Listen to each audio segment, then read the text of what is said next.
আজকে মা ফ্যাপসা রান্না করবে, কলিজা ফ্যাপসা একসাথেই রান্না করবে। তো প্রথমত তেল গরম করে পেঁয়াজটা দিয়ে দিল। তো মাকে বলতেছে যে মা পেঁয়াজ ভাজা লাগবে না, আপনি পানিটা দিয়ে দেন। তো মা আমার কথা শুনে আদা বাটা রসুন বাটা এই যে পানিতে দিয়ে দিল। মশলা কষানোর জন্য যতটুক লাগে পানি অতটুকুই দিল। তো হলুদ গুঁড়া মরিচ গুঁড়া দিয়ে দিল।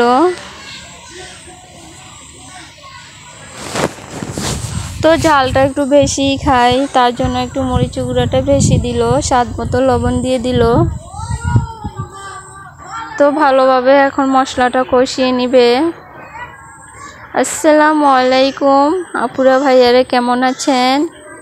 আমিও আল্লাহর রহমতে ভালো আছি।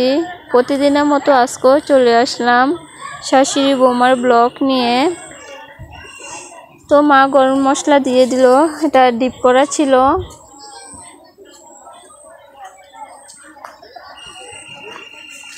তো এই যে আমার মশলা কষানো হয়ে গিয়েছে, এখন আলুটা দিয়ে দিল।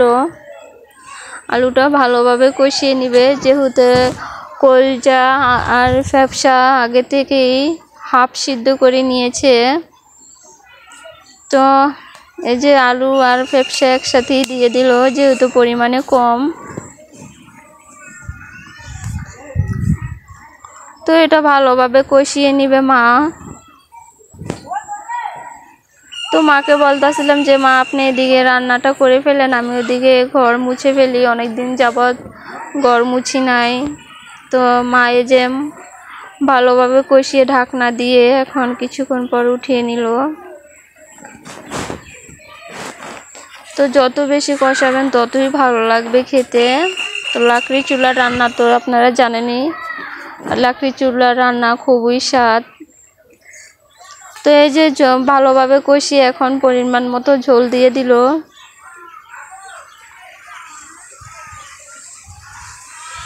তো আজকে আর লং ভিডিও দিলাম না, আমার মনটা খুবই খারাপ। আপনাদের সাথে আমি লাইভে এসে বলবো কি কারণে আমি হঠাৎ করে আমার নানুর বাড়ি চলে আসলাম।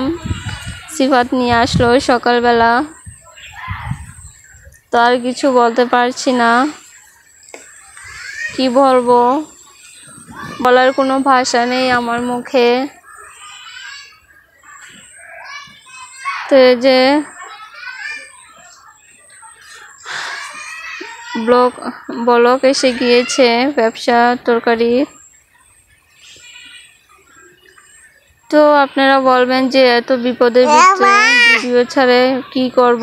আপুরা ভাইয়েরা ভিডিও না ছাড়লে তো লাল বাতি জ্বলা শুরু হয়। তো কষ্ট করেও আমি একটু একটা ভিডিও ছাড়লাম।